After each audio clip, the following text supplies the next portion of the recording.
যুক্ত থাকুন, সঙ্গে থাকুন, দেখতে থাকুন কলকাতা নিউজ 19। নমস্কার, আপনাদের সাথে আমি দিশা। কলকাতা নিউজ 19-এ আপনাদেরকে স্বাগত।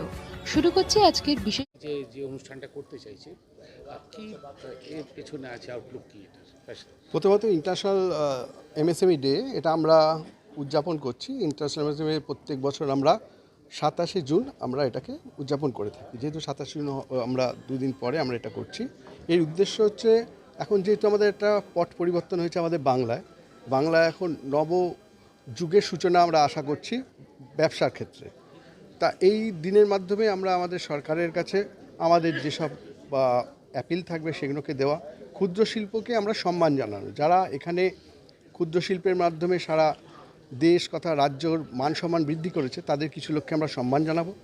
এবং আমাদের আমরা কি করি, আমরা ক্ষুদ্র শিল্পের জন্য আমরা কিভাবে তাদের পাশে দাঁড়াই, এবং সরকারের মানে যে ব্যবসায়ের যে অগ্রগতি, যেরকম সরকারের বিভিন্ন জায়গায় আমাদের অবস্থান থাকে, সেইগুলোকে আমরা সহায়তা করে আরও গুরুত্বপূর্ণ ভূমিকা পালন করে আমরা বাংলাকে আরও এগিয়ে নিয়ে যেতে চাই বিশ্বের দরবারে তথা আমাদের ভারতবর্ষের দরবারে। বাংলার একটা স্থান যাতে প্রথম দিকে চলে আসে তার একটা চেষ্টা করি। তা অলওয়েজ উইথ এমএসএমই, মাইক্রো, টিনি এবং মিডিয়াম ইন্ডাস্ট্রি। স্যার, ক্ষুদ্র শিল্পে স্যার এদিকে আসতে পারেন। আর মিডিয়াম যে এন্টারপ্রেনার্সরা আছে তাতে পশ্চিমবঙ্গে ভারতবর্ষে প্রথম স্থানেই প্রচুর আমরা সারা ভারতবর্ষব্যাপী আমাদের বিভিন্ন অ্যাসোসিয়েশনগুলো আমাদের মেম্বার, এবং তারা এতদিন বাংলায় ইনভেস্ট করতে অনেক সময় ভয় পেয়েছে, অনেক সময় আসতে চায়।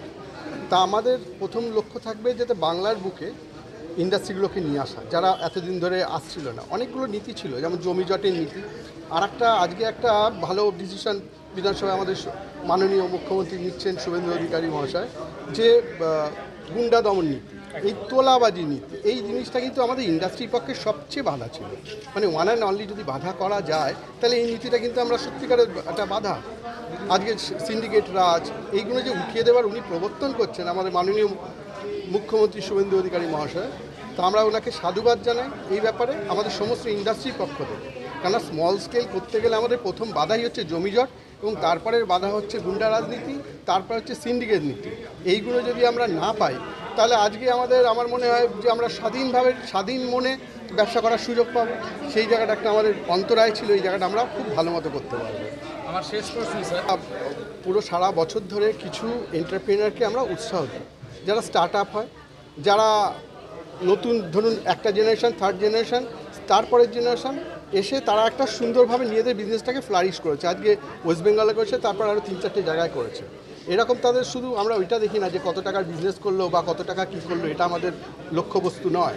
আমরা লক্ষ্যবস্তু তারা কতজনকে চাকরি দিয়েছে, তাদের সহযোগিতা আরও কতগুলো অ্যান্সিলারি ইউনিট তৈরি হয়েছে, এবং তারা আমাদের বাংলায় সোশ্যাল ও সার্ভিস কী করেছে। সোশ্যাল সার্ভিসটাও আমরা দেখি ইন্ডাস্ট্রি করতে গেলে একটা। আমি চিরঞ্জীব ঘোষ, আমি চেয়ারম্যান ইস্টার্ন রিজিয়ন ফ্যাসি। আমাদের চ্যানেলটিকে সাবস্ক্রাইব করুন ও প্রচুর পরিমাণে লাইক ও শেয়ার করুন।